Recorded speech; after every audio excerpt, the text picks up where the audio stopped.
வணக்கம். அனைத்து உறவுகளுக்கும் எனது இனிய காலை வணக்கத்தை தெரிவித்துக் கொள்கிறேன். இந்த இடத்தில் ஒரு சிறு ஜோதிட குறிப்பை பகிர்ந்து கொள்ள வருகிறேன். ஒரு ஜாதகத்தில் 3ஆம் வீடு, 6ஆம் வீடு, 8ஆம் வீடு, 12ஆம் வீடு, அதாவது லக்னத்திற்கு 3, 6, 8, 12 இந்த வீடுகள் மறைவு ஸ்தான வீடுகள்.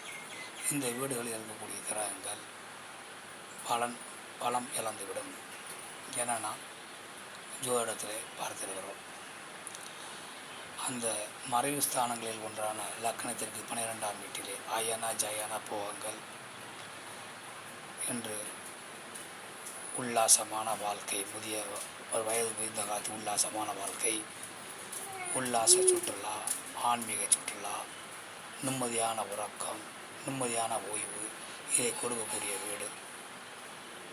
விரைய செலவு என்பது நல்ல முறையில் விரைய செலவுகளை கொடுக்கக்கூடிய வீடு தான்.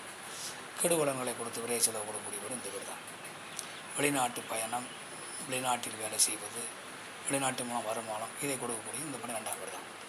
இந்த 12ஆம் வீட்டின் அதிபதி ஆட்சியில் இருந்தாலும் அல்லது 12ஆம் வீட்டில் உச்ச கிரகம் இருந்தாலும் அந்த கிரகத்தினுடைய தசா காலங்களில் ஜாதகர் நிறைய யோக பலங்கள் அடைவார், வாழ்வில் முன்னேற்றம் அடைவார்.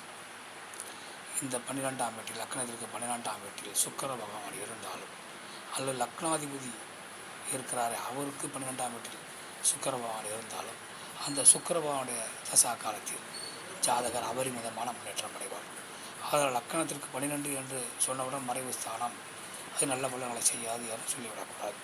அந்த வீட்டில் என்ன கிரக இணைவில் இருக்கிறது என்பதை நாம் தெளிவாக பார்த்து அதன் மீது பலன்களை சொல்லலாம். மற்றவற்றை நாம் அடுத்த வீடியோ காண்போம். நன்றி, வணக்கம்.